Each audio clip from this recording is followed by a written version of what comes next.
Hello everyone, welcome back to our channel infinite wisdom Telugu. ప్రపంచంలోనే అతి ఎత్తైన మౌంట్ ఎవరెస్ట్ పర్వతాన్ని ఇప్పటి వరకు అఫీషియల్గా దాదాపు 7,000 మంది అధిరోహించారు. కానీ మీకు తెలుసా, ఈ మౌంట్ ఎవరెస్ట్ కంటే 2,200 మీటర్లు చిన్నదైన ఒక పర్వతంపై ఇప్పటి వరకు ఎవరు ఎక్కలేకపోయారు. ఆ పర్వతం పేరే కైలాస పర్వతం. అదేంటి, ఎవరెస్ట్ కంటే ఎత్తైన పర్వతంపై ఎవరూ ఎక్కలేదంటే దానికి అర్థం ఉంది. కానీ ఎవరెస్ట్ కంటే చిన్నదైన కైలాస పర్వతాన్ని ఎందుకు ఎవరూ ఎక్కలేకపోయారు? అసలు ఆ కైలాస పర్వతం పైన ఏముంది?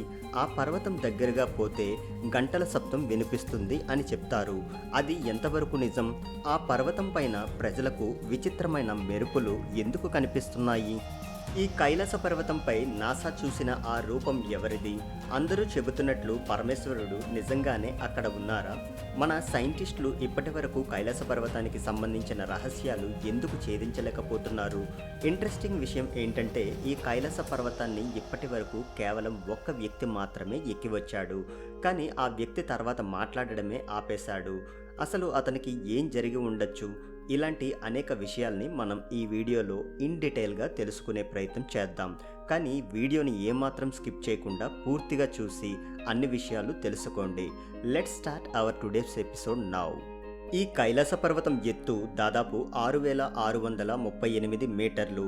అదే మౌంట్ ఎవరెస్ట్ ఎత్తు 8,848 మీటర్లు. అంటే ఇది కైలాస పర్వతం కంటే దాదాపు 2,200 మీటర్ల ఎత్తు ఎక్కువ. అయినప్పటికీ ఇప్పటి వరకు దాదాపు 7,000 మంది ఈ మౌంట్ ఎవరెస్ట్ని ఎక్కారు. కానీ కైలాస పర్వతాన్ని మాత్రం ఇప్పటి వరకు ఎవరూ ఎక్కలేకపోయారు. దీనికి చాలామంది చెప్పే కారణం ఏంటంటే, ఈ పర్వతం పైన అతీత శక్తులు ఉన్నాయని, ఆ శక్తులే ఆ పర్వతాన్ని ఎక్కేవారిని అడ్డుకుంటున్నాయి అని. ఈ పర్వతాన్ని ఎక్కేవారిలో కొంతమంది సగం దూరం వెళ్ళి తిరిగి వచ్చేస్తే, ఇంకొంతమంది ఆ పర్వతం పైనే ప్రాణాలు కోల్పోయారు. అయితే ఇప్పటి వరకు ప్రపంచం మొత్తంలో కేవలం ఒకే ఒక వ్యక్తి మాత్రమే ఆ పర్వతాన్ని అధిరోహించి ప్రాణాలతో తిరిగి వచ్చాడు. అతను ఎవరో తెలుసుకునే ముందు ఈ కైలాస పర్వతం గురించి కొన్ని రహస్యాలు, అలాగే దీని చరిత్ర గురించి తెలుసుకుందాం. History of Mount Kailash. Kailasa పర్వతం గురించి, దాని పుట్టుక గురించి మన పురాణాల్లో ఎక్కడా కూడా సరిగ్గా చెప్పబడలేదు. వాడుకలో ఉన్న కథనాల ప్రకారం మహాశివుడు సత్యయుగంలో కైలాస పర్వతం మీద తన నివాసాన్ని ఏర్పరచుకున్నారు. అంతేకాదు, పార్వతీదేవి శివునిపై ఆగ్రహించినప్పుడు మహాశివుడు ఈ కైలాస పర్వతానికి వచ్చేవారట. ఆ తర్వాత గణేశుడు, కార్తికేయుడు, పార్వతీదేవులతో కలిసి శివుడు ఇక్కడే నివాసం ఉండేవారట. బుద్ధిజం ప్రకారం బౌద్ధులకు కూడా ఈ కైలాస పర్వతం చాలా ముఖ్యమైనది. అంతేకాదు, బౌద్ధ గ్రంథాల్లో ఈ కైలాస పర్వతాన్ని మేరు పర్వతం అని పిలిచేవారు. అయితే వాస్తవానికి ఈ గ్రంథాల్లో కూడా కైలాస పర్వత పుట్టుక గురించి ఎలాంటి కథనాలు లేవు. జైనిజం ప్రకారం జైనుల్లో మొదటివాడైన ఋషభనాథుడు ఈ పర్వతం మీదే మోక్షాన్ని పొందాడు. జైన గ్రంథాల ప్రకారం కైలాస పర్వతం చాలా పురాతనమైనది, అలాగే అపారమైన శక్తులు కలిగింది. అయితే ప్రెజెంట్ మన సైంటిస్టుల దగ్గర కైలాస పర్వతానికి సంబంధించిన కొన్ని థీరీస్ ఉన్నాయి. ఈ కైలాస పర్వతంపై రీసెర్చ్ చేసిన సైంటిస్టుల ప్రకారం హిమాలయాలు 1,70,00,000 సంవత్సరాల పురాతనమైనవి. 5 కోట్ల సంవత్సరాల క్రితం మన Indian sub continent African plate నుండి విడిపోయి యురేషియన్ ప్లేట్తో ఢీకున్నప్పుడు ఈ హిమాలయ పర్వతాలు ఏర్పడ్డాయి. ఆ తర్వాత కొన్ని సంవత్సరాలకి ఈ కైలాస పర్వతం ఏర్పడింది. అలాగే హిస్టరీ ప్రకారం 17వ శతాబ్దంలో మొఘలులు ఈ పర్వతాన్ని చైనా నుండి స్వాధీనం చేసుకొని అక్కడ తమ అధికారాన్ని చెలాయించారు. మొఘలుల తర్వాత ఆ పర్వతం మళ్ళీ చైనా వశమయ్యింది. అది ఎలా జరిగిందంటే, ఒక సమయంలో చైనా దాదాపు 43,000 చదరపు కిలోమీటర్ల భారత భూభాగాన్ని ఆక్రమించుకుంది. ఇందులో టిబెట్తో పాటు కైలాస పర్వతం కూడా ఉంది. ఈ విషయంపై అప్పటి మన ప్రధాని జవహర్లాల్ నెహ్రూ గారిని అడిగినప్పుడు కైలాస పర్వత ప్రాంతం ఒక బంజర భూమి, అది దేనికి పనికిరాదు అని చెప్పి దాన్ని చైనా వాళ్ళకే వదిలేశారు. కానీ చైనా మాత్రం ఆ ప్రాంతాన్ని ఆక్రమించి కైలాస పర్వతంలో దాగి ఉన్న రహస్యాలను ఛేదించడంలో నిమగ్నమయ్యింది. అందులో భాగంగానే 2001లో చైనా, స్పెయిన్ మరియు రష్యా సైంటిస్టులతో కలిసి ఈ కైలాస పర్వతం అధిరోహించేందుకు ప్రయత్నం చేసింది. అయితే ఆ ప్రయత్నం సక్సెస్ కాలేదు. కానీ ఈ పర్వతం గురించి సైంటిస్టులు చెప్పిన ఈ విషయాలను విన్నాక అందరూ షాక్ అయ్యారు. ఆ విషయాలేంటో ఇప్పుడు తెలుసుకుందాం. నెంబర్ 1, ఓంకారం, గంటల శబ్దం, డమరుకం, శంఖం శబ్దాలు. ఇప్పటి వరకు కైలాస పర్వతంపై ఎక్కేందుకు ట్రై చేసిన వారి ప్రకారం తాము పర్వతంపై ఎక్కేటప్పుడు కొన్ని శబ్దాలు వినిపించేవి. ఎవరో ఓం అని జపం చేస్తున్నట్లు, గుడిలో గంటలు కొడుతున్నట్లు వినిపించేవంట. అంతేకాదు టిబెట్కి చెందిన బౌద్ధ గురువులు ఈ పర్వతంపై ఎక్కేందుకు ప్రయత్నించినప్పుడు వారికి కూడా కంటిన్యూస్గా శంఖం సౌండ్ వినిపించేదంట. ఈ శబ్దాన్ని తట్టుకోలేక వారు మధ్యలో తమ యాత్ర వదిలి తిరిగి వచ్చేశారు. కొంతమంది మౌంటైన్ క్లైంబర్ల ప్రకారం పర్వతం ఎక్కుతున్నప్పుడు వాళ్లకు డమరుకం శబ్దాలు వినిపించేవంట. అంతేకాదు ఈ డమరుకం శబ్దాలు చేసేది మహాశివుడే అని వారి అభిప్రాయం. వాడుకలో ఉన్న కొన్ని కథనాల ప్రకారం ఈ కైలాస పర్వతం పైన కేవలం మహాశివుడు అలాగే అతని కుటుంబం మాత్రమే కాదు, ఇతర దేవతలు కూడా ఉన్నారు. అందులో విష్ణుమూర్తి కూడా ఉన్నారు. అంతేకాదు పౌరాణిక కథల ప్రకారం కైలాస పర్వతంలో కుబేరుడి నగరం కూడా ఉంది. ఇక్కడ గంగానది విష్ణుమూర్తి పాదాల నుండి ఆవిర్భవించి కైలాస పర్వతం పైన పడుతుంది. Number 2, secret lights.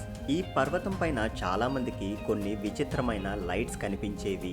వాటిలో ముఖ్యంగా 7 రకాల కాంతులు దర్శనమిచ్చేవి. ఈ కాంతులు చాలా డిఫరెంట్గా ఉండి ఎంతో ప్రకాశవంతంగా ఉండేవి. అలాగే ఇవి ఎక్కువగా రాత్రి వేళలోనే ప్రత్యక్షమవుతాయి.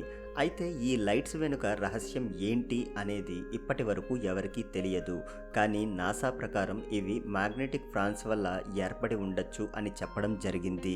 నెంబర్ 3, అతీంద్రియ శక్తులు. మన పెద్దల ప్రకారం భగవంతుడు ఉన్న చోటుని మానవుడు చేరుకోలేడు.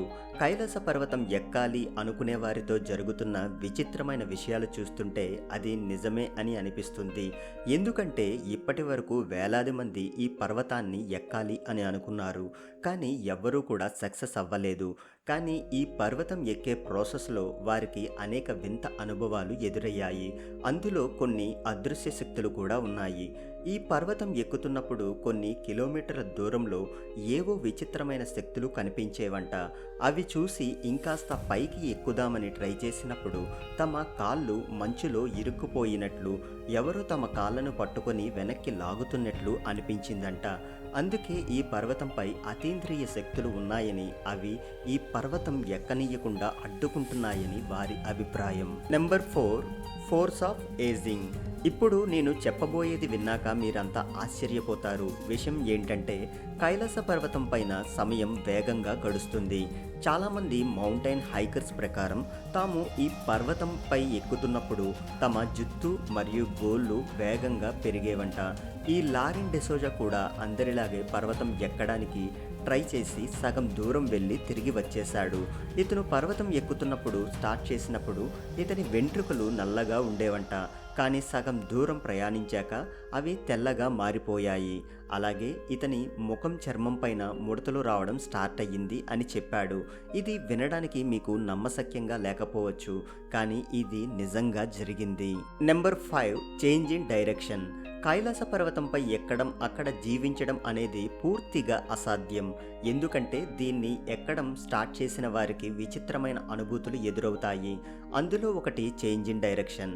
ఈ పర్వతం ఎక్కేందుకు ట్రై చేసిన వారికి కొంత దూరం వెళ్ళాక తాము వెళ్ళవలసిన డెస్టినేషన్ తారుమారవుతుంది. ఇలాంటి ఎక్స్ట్రీమ్ కండిషన్ ఉన్న ప్రాంతంలో దారి మర్చిపోవడం అనేది ఆల్మోస్ట్ మరణం లాంటిదే. Number 6, shape of the mountain. ఈ ప్రపంచంలో చాలా పర్వతాలు ఉన్నాయి, కానీ కైలాస పర్వతం ఆకారం మాత్రం చాలా యూనిక్గా ఉంటుంది. ఎందుకంటే ఇది దాదాపు 100 చిన్న చిన్న పిరమిడ్లకు నిలయం. ఈ పర్వతాల ఆకారాలు చాలా వింతగా ఉంటాయి. వీటిని చూస్తే ఎవరో తయారు చేసి పెట్టినట్లుగా ఉంటాయి. అందుకే చాలామంది ఈ ప్రాంతంలో దైవశక్తులు ఉన్నాయని, వాళ్ళే వీటిని కట్టారని చెప్తుంటారు. ఇంకొంతమంది అయితే వీటిని ఆత్మల నిలయం అని కూడా చెప్తారు. కానీ వీటి ఆకారాల వెనుక ఉన్న రహస్యం గురించి మాత్రం ఎవ్వరికీ తెలియదు. Number 7, secret lakes. కైలాస పర్వతంపై 2 సరస్సులు ఉన్నాయి. ఒకటి మానసరోవర్, రెండవది రాక్షస తల్. ఎలా అయితే మంచి చెడులు ఉంటాయో అలాగే ఈ సరస్సుల్లో ఒకటి మంచిది, ఇంకొకటి చెడ్డది. ప్రజలు ఈ మానసరోవర్లోని నీళ్లు వారి బాధల నుండి ఉపశమనం కలిగిస్తుందని నమ్ముతారు. ఈ మానసరోవర్లో నీటిని తలపై చల్లుకుంటే తాము చేసిన పాపాలు పోతాయని నమ్ముతారు. ఇక్కడ ఒక కల్పవృక్షం కూడా ఉంది. దాని పండ్లను తింటే మనకున్న పాపాలు, బాధలు, నష్టాలు అన్నీ పోతాయని నమ్ముతారు. మరోపక్క ఉన్న ఈ రాక్షస సరస్సు ఉప్పు నీటి సరస్సు.